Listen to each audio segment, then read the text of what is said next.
हवा कुणाची या विशेष कार्यक्रमात आपण श्रीरामपूर मतदारसंघात आहोत ना. आपल्या बरोबर या ठिकाणी महायुतीचे उमेदवार लहू कानडे बोलण्यासाठी आहेत. काय सांगाल साहेब, कसं वातावरण आहे सध्या?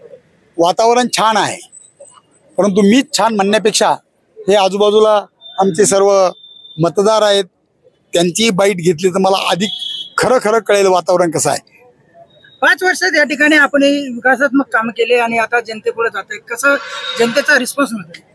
जनतेचा उत्तम रिस्पॉन्स मिळतोय. कारण मी काँग्रेस पार्टीत राहिलो असतो तर केवळ मी केलेल्या कामावरच मला मत मागावं लागलं असतं.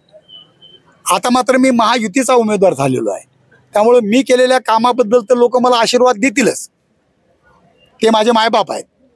परंतु जोडून महायुतीच्या सरकारनं महाराष्ट्रातील जनतेसाठी, विशेषतः आमच्या माता भगिनीसाठी आणलेली मुख्यमंत्री लाडकी बहीण योजना असेल, आमच्या शेतकऱ्यांच्यासाठी आणलेली वीज पंपाच्या वीज बिल माफीची योजना असेल, 1 रुपयामध्ये सर्व पिकांचा विमा उतरविण्याची आणि त्या विमा कंपनीला हप्ता सरकार देणार, शेतकऱ्यावर भार नाही, ती योजना असेल, आमच्या सुशिक्षित बेरोजगार तरुणांच्यासाठी आणलेली प्रशिक्षण योजना असेल. तर अशा खूप योजना आहेत. मी आवर्जून एक गोष्ट सांगेल, महायुतीच्या सरकारनं अल्पसंख्याक समाजासाठी मार्टी नावाची एक संस्था सुरू केली. बार्टी सारथी या धर्तीवरी मार्टी आहे, तिच्यासाठी 1000 कोटी रुपयाची तरतूद केली. अब्दुल कलाम आझाद यांच्या नावाने असलेले मुस्लिम समाजासाठीचं, अल्पसंख्याक समाजासाठीचं जे महामंडळ आहे, ज्याचं भाग भांडवल अवघं 30 कोटी होतं, ते आमचे नेते अजितदादा पवार साहेबांनी 700 कोटी केलं. त्यानंतर आमच्या मदरशामध्ये शिकणाऱ्या मुलांच्यासाठी जे शिक्षक आहेत, ज्यांना काहीच मानधन मिळत नव्हतं, वेतन मिळत नव्हतं, त्याच्यासाठीचे काही नियम केले, काही कायदे केले, काही तरतुदी केल्या. अशा खूप साऱ्या योजना आहेत. महायुतीची सध्या लाडकी बहीण योजना याबद्दल काय सांगाल? माझ्या मतदारसंघात, केवळ श्रीरामपूर मतदारसंघात 77,000 आमच्या माता भगिनी लाडक्या बहिणी झाल्यात. त्यांना त्याचा लाभ मिळालेला आहे आणि त्यामुळे त्यांच्यामध्ये मोठा आनंदाचा आणि खुशीचं वातावरण आहे. त्यामुळे महायुतीचे जे त्यांचे उमेदवार भाऊ आहेत, त्यांना त्या भरभरून आशीर्वाद देतील याची मला खात्री आहे. या ठिकाणी महायुतीचे 2 उमेदवार या ठिकाणी दिसून येतात एबी फॉर्मवरून. कसं बघता याकडे? लोकांनी त्याच्याकडे 2-4 दिवस गंमत म्हणून पाहिलं. त्यांनीच सांगितलं होतं की त्यांच्या पक्षाचे नेते, राज्याचे मुख्यमंत्री काल त्यांच्या प्रचाराच्या सभेला येणार होते, ते आले नाहीत. याचा जो काही अर्थ लोकांनी काढायचा तो काढला. दाल में कुछ काला आहे हे सर्वांच्या लक्षात आलं.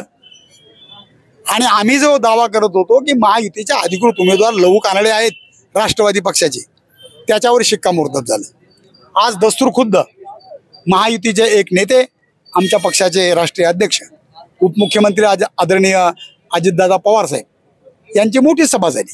10,000पेक्षा अधिक जनता त्या सभेला उपस्थित होती. एवढ्या मोठ्या सभेमध्ये दादांनी इथल्या उमेदवाराची म्हणजे लहू कानडे यांची उमेदवारी कशी फायनल झाली, मुख्यमंत्री एकनाथजी शिंदे साहेब असतील, उपमुख्यमंत्री देवेंद्रजी फडणवीस साहेब असतील आणि खुद्द अजितदादा पवार साहेब, या सर्व नेत्यांनी एकत्र बसून श्रीरामपूरची जागा राष्ट्रवादी काँग्रेस पार्टीला घेतली आणि त्या तहत माझी उमेदवारी जाहीर केली. आणि लहू कानडे हेच राष्ट्रवादी काँग्रेस पार्टीचे अधिकृत उमेदवार आहेत आज असं जाहीर केलेलं आहे. त्यामुळं हे काय आहे, लोकांना मला वाटतं लोकांचा संशय फिटलेला आहे. त्यामुळं तुम्ही ज्याला हे काही 2-2 उमेदवार म्हणतात ते काही खरं नाही. ते कशासाठी करतात हे नाटक? मला वाटतं आपण पत्रकार आहात, मी माझ्या तोंडाने बोलावं असं काही नाही. अनेकांचे अनेक हेतू असतात. आमच्या प्रिय विरोधकांना दाखवायचं आहे की महायुतीत फूट पडली, तसं काही नाही आहे.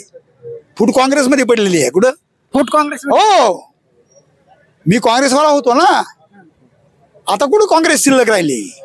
माझ्यासोबत सारे काँग्रेसजन माझ्यासोबत राष्ट्रवादीमध्ये आलेत. त्या ठिकाणी यामुळे या ठिकाणी काँग्रेस नाही.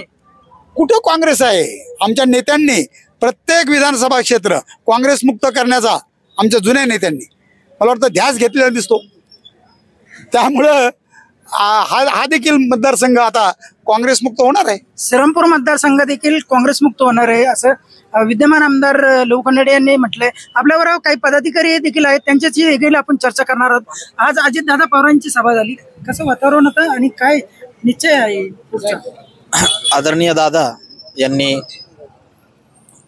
220 श्रीरामपूर विधानसभा लहूजी कानडे साहेबांसाठी जी सभा घेतली, या सभेनंतर सर्वच कार्यकर्त्यामध्ये एक जोश आलाय आणि त्यांनी स्पष्ट सांगितलंय की तालुका अध्यक्ष तिथे होते भारतीय जनता पार्टीचे दीपक पटरे यांनी की महायुतीचे उमेदवार फक्त आणि फक्त लहू कानडे साहेब आहेत. धन्यवाद. कसं सांग, काय एकंदरीत श्रीरामपूरचं वातावरण कसं आहे? श्रीरामपूरची जनता अतिशय सुज्ञ आहे आणि श्रीरामपूरच्या जनतेमध्ये पुरोगामी विचारसरणाचे लोक असल्यामुळे नेहमी विकासाचे माग आणणारे लोक या श्रीरामपूर विधानसभा मतदारसंघामध्ये आहेत. मग श्रीरामपूरमधले 54 गावं असो, राऊरीतले 32 गावं असो, ह्या गावातल्या जनतेला विकास ज्या माणसाने केला त्याच्या मागे राहायचा असा ठाम निर्धार घेतलेला आहे. आमदार साहेबांनी 1200 कोटीची विविध विकास कामं केलेली आहे. सर्व जाती धर्माच्या लोकांना, शेतकरी, युवक, महिलांसाठी योजना राबवलेल्या आहेत. अनेक रस्ते केलेले आहेत आणि अशा पद्धतीने जनतेने पूर्णपणे निर्धार केलेला आहे का ह्या वेळेस लहू कानडे साहेब यांच्या राष्ट्रवादीच्या चिन्हावर, घड्याळ्या चिन्हावरच मतदान करायचं आणि त्यांना निवडून द्यायचं. त्यामुळं अतिशय चांगलं वातावरण या महायुतीचे उमेदवार लहूजी कानडे साहेब यांना श्रीरामपूर मतदारसंघामध्ये आहे. श्रीरामपूर मतदारसंघात लहूजी कानडे यांना विजयी करण्याचा निर्धार मतदारांनी घेतलेला असल्याचं या ठिकाणी आपल्याशी बोलताना म्हटलंय. राहुल कोळगे, आर के न्यूज मराठी, श्रीरामपूर, अहिल्यानगर.